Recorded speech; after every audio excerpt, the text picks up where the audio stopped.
Exciting. I have to begin, of course, by thanking everybody in this room for being here. People who are new friends, people I know pretty well, like my parents, are here.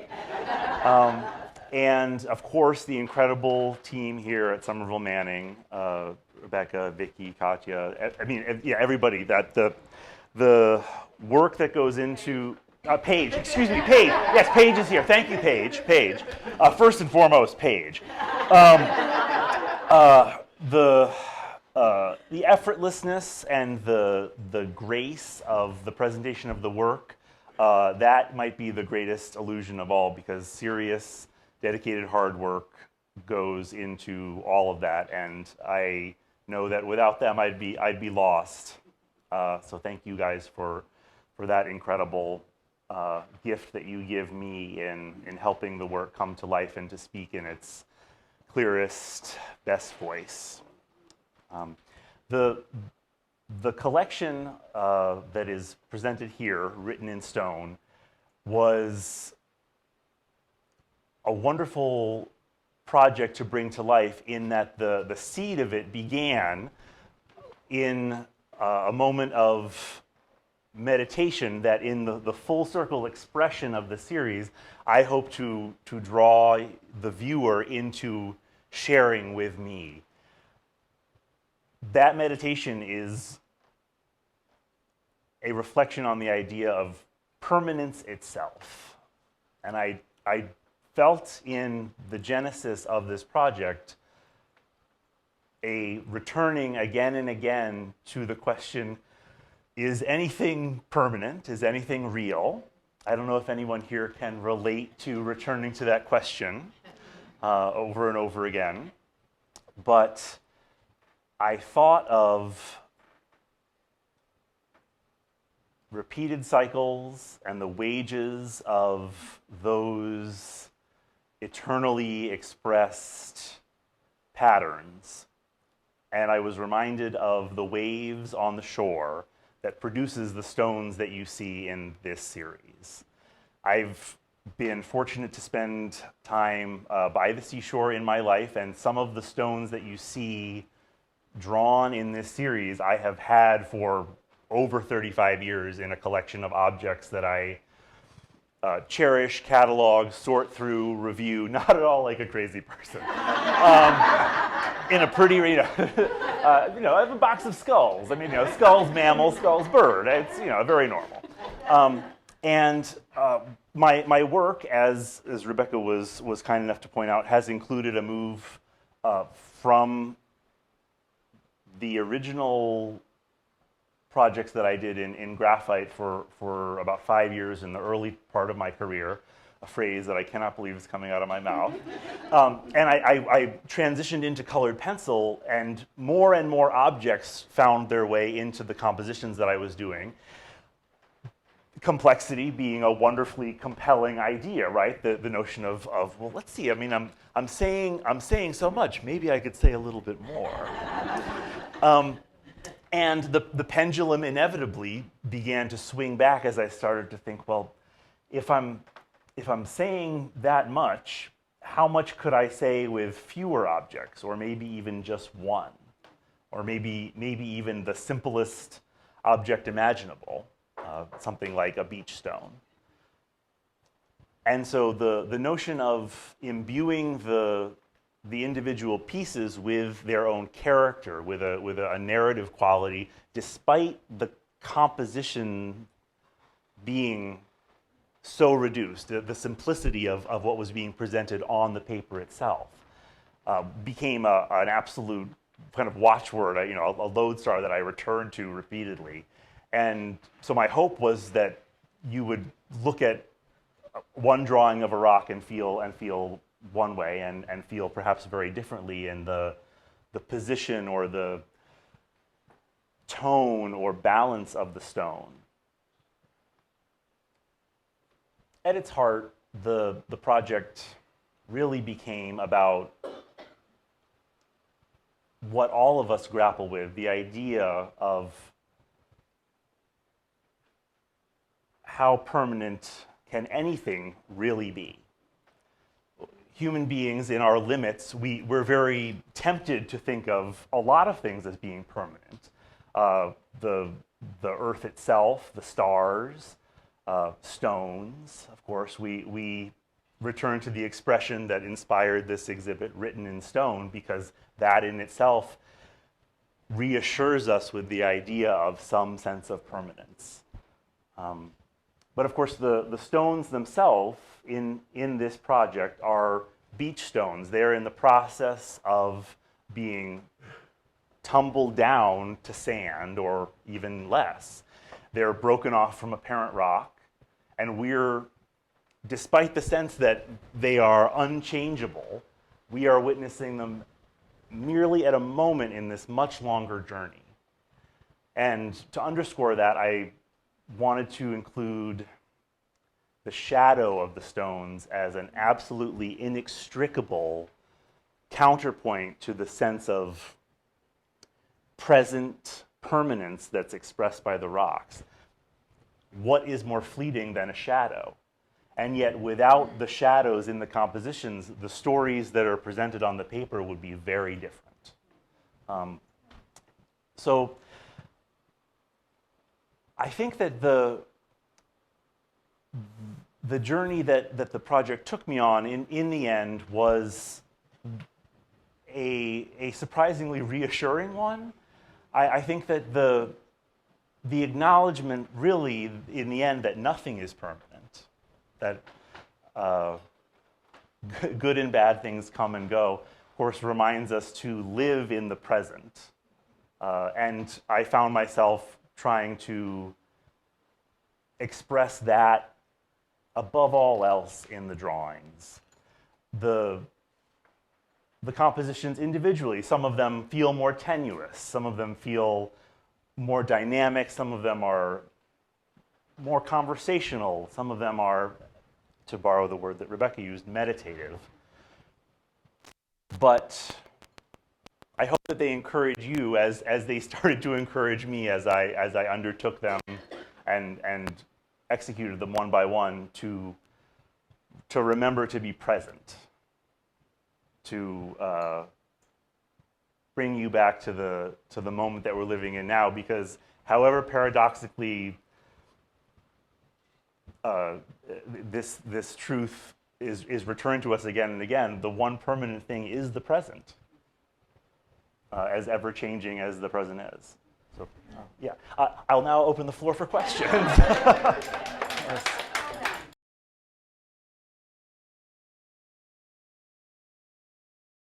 A very good question.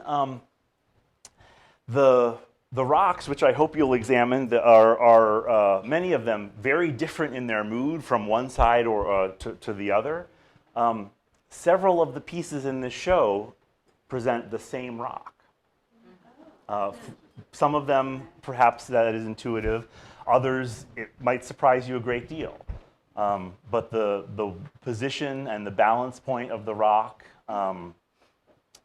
informed a lot about what I tried to then pour into what I was expressing narratively. So the piece here, one of my rules in composing them was that there couldn't be any artificial balance points. I didn't use any glue. All the stones sit on the level surface as they are presented in the drawings. And so trying to find positions that, although they were authentically centered, perhaps felt more tenuous, suggested a sense of change, was one of the things that drove me in terms of selecting one stone or positioning it in a certain way. And my own biases were exposed, which was one of the joys of doing a project like this. So this little guy right here, I was very dismissive of him at first. The rock in the drawing, well, it's just sort of it's like it's like a little beef patty. It's a very, he's barely anything. But because of the position, and I think that might be the sharpest shadow of any of the drawings, the sense of motion that ended up being expressed by the position of the stone, the angle of the light, and the direction of the stripe that cuts through it. I was so proud of him, you know, in coming to fulfill this wonderful sort of sense of motion. So experimenting with it and developing a language that I'm revealing that language to myself as part of experimenting with in my very dark studio with a point light positioning, you know, and very carefully rotating the stones 1 millimeter at a time until they expressed one mood or another. I did find myself learning, like, okay, yeah, now maybe just turn it over. Maybe it's not so bad. I think that it speaks again, and this is one of the wonderful parts of being an artist, as many artists here, of course, tonight know, that you can look at your work after the fact and think like, oh, okay, you were in that kind of a mood. And I mentioned the relationship between the permanence of the rock and the fleeting quality of the shadow, right? But I became mesmerized by the idea that the stone in its profile could present one character, and the shadow that it produced could present something so radically different in its sort of emotional quality.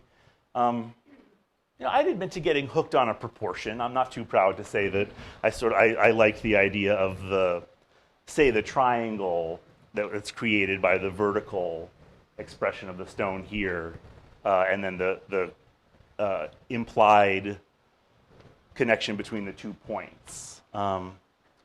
The departure point and the way that the shadow inevitably has to connect to the object because I chose to present the stones at rest. I would say if we're being honest with ourselves, I got very interested in how kind of the oval of the shadow, roughly speaking, could move from something like the very neat paraboloid outline of the overhead composition to the edge-on of the more dynamic sort of motion emphasis in the piece beside it. Maybe it's because Saturn, the planet Saturn, which has a circular set of rings around it, it's quite wonderful. It's in the process at this moment, from our point of view, as the 2 planets move around the sun relative to one another, the disk of the rings, which is not perfectly level relative to the Earth, periodically it vanishes as it turns edge on. Because it's so preposterously thin compared to its width. And right now, we're in the process of approaching that edge-on view.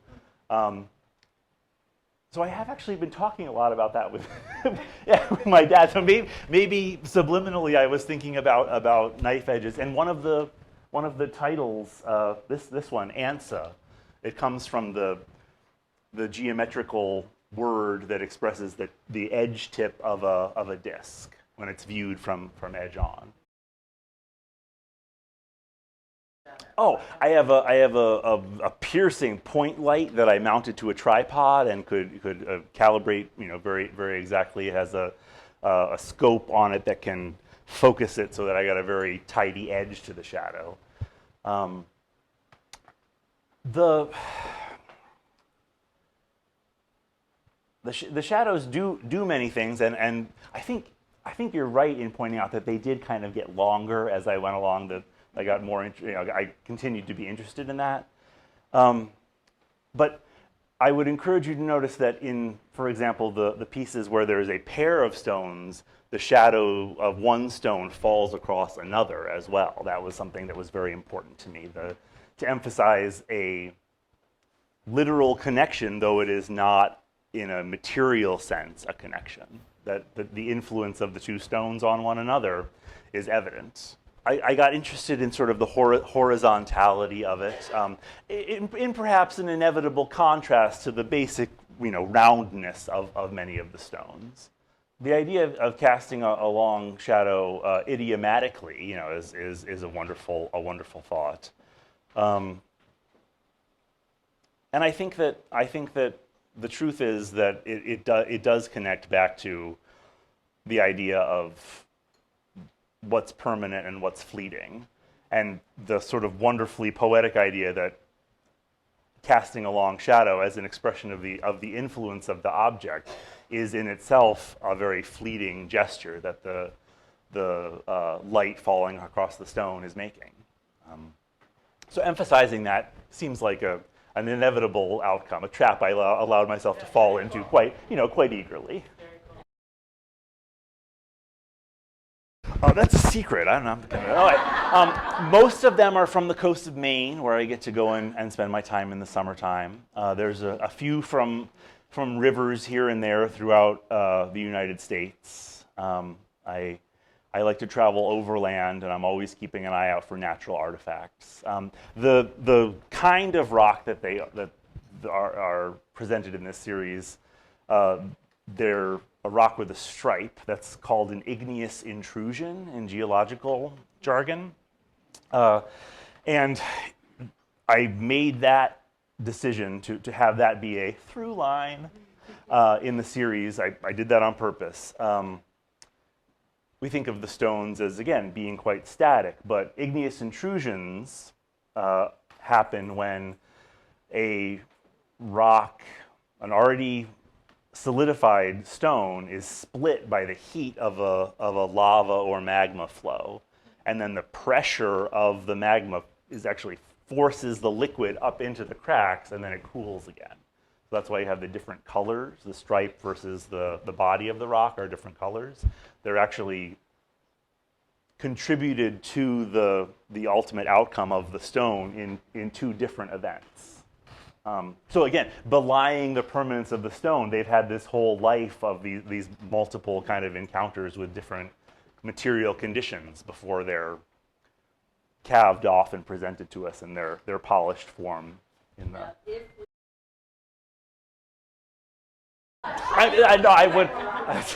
I would be pretty miserly not to be able to share that. The good news is that there are plenty of beautiful rocks in the world, and if you can find the rock in the bowl, it is yours to take home along with your drawing. Yeah, it seems more than fair.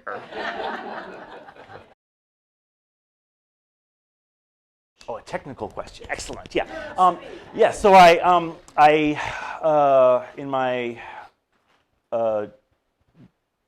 jar of Lumograph pencils. That's the brand I go to, although I have others. Faber-Castellis are great too. In this exhibit, I can say certainly I went all the way from 7H up to 6B, and used everything in between. So that's very hard to a pretty pulpy kind of a pencil for everyone else who's not a total art dork like myself. The velvet darkness of the shadows or some of the more shadowy parts of the rocks comes from using a pencil that is a softer compound. It reflects light less, and that's how you get the more saturated, less burnished impression from that part of the drawing. The harder pencils are the ones that I use to create a more reflective or solid, polished impression. So keeping that range of pencils available is pretty important. Yeah. Oh, yeah, that was a mirror. Thanks for being so intuitive. Yeah, no, it's, and I had the light coming from one side, and then I drew it sideways, but knowing that I couldn't decide if it was going to be the stone at the top or the bottom, but this felt friendlier. It was a strange thing to sort of come back to what I mentioned earlier, the notion that for all their simplicity, I began to assign tremendous sort of emotional life to them. That even though there is an undeniable stillness and to repeat the word, meditative quality to them, it was amazing how different the picture felt looking at it one way versus another. Yeah. I do use erasers, yes. Now, we're not all perfect. Oh, thank you. No, that's a very good question. I'll speak to both. The flecked quality of some of the burnished stones is achieved with an eraser, so a reductive kind of a process. I use a range of erasers for different steps in the process, but I use a kneaded rubber eraser. They're gray. And I squish it, and I tap it on the part of the drawing that I want to create the texture with, and that's good for maybe 2 taps, and I squeeze it again. So talk about meditative. You have to really lean into the sort of the gentle repetition of it all. So yeah, I as with the pencils, use a variety of erasers as well, depending on the effect that I'm trying to achieve. I challenged myself, or I was hoping to challenge myself to learn new things about the medium going through the creation of this series. And having drawn pretty much full-time in graphite for 5 years at a stretch in my professional life, I realized I had never made a kneaded eraser go into so many different shapes before. So it was like, okay, I have to make it sort of a cone and tap with that, or sort of etch with it, or there are details in some of the stones because of their particular, their individual composition, where I would bend the eraser into a little chevron shape to create the impression of like the impact points that the rock experiences as it tumbles.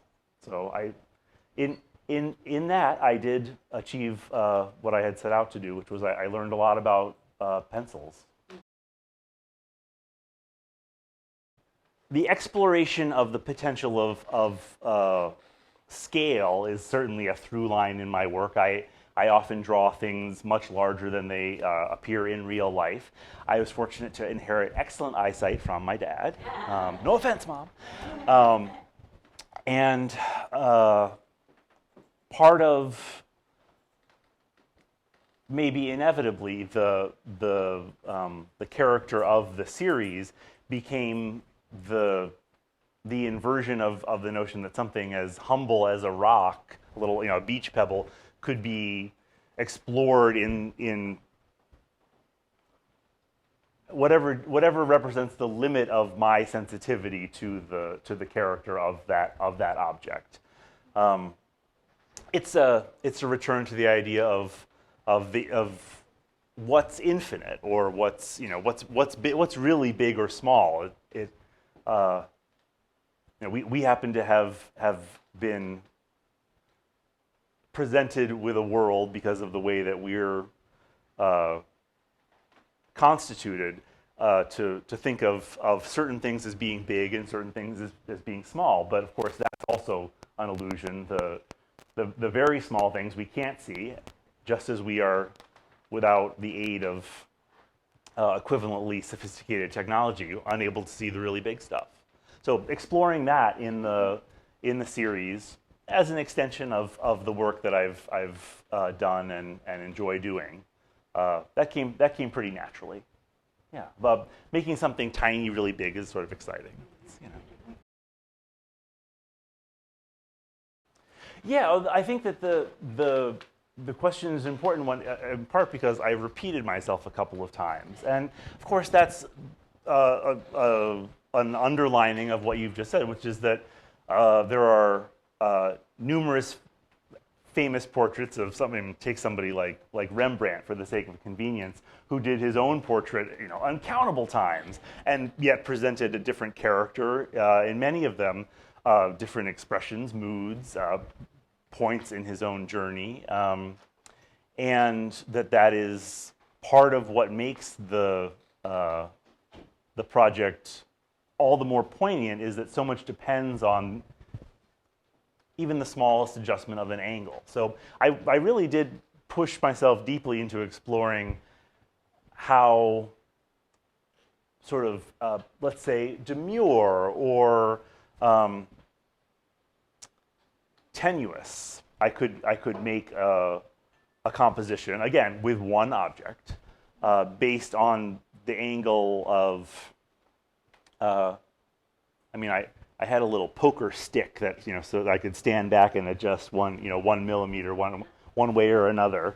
And not to, absolutely wring it dry, but it really did make a difference how much the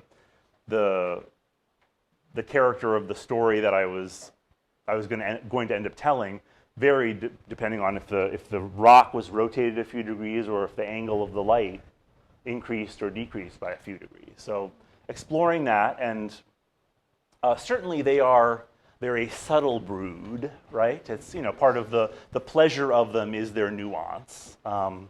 Was what I kept telling myself. So yeah, that was an important part of it. But some of them do speak to me more than others. This guy, I liked him. I drew him twice. He had a very interesting. I mentioned that they all had to have a stripe, and his stripe is very low on one end, which was very interesting to me. Thank you all for coming. I appreciate it a great deal. Thank you again, Rebecca, Paige, Vicki, Katya. Thank you guys.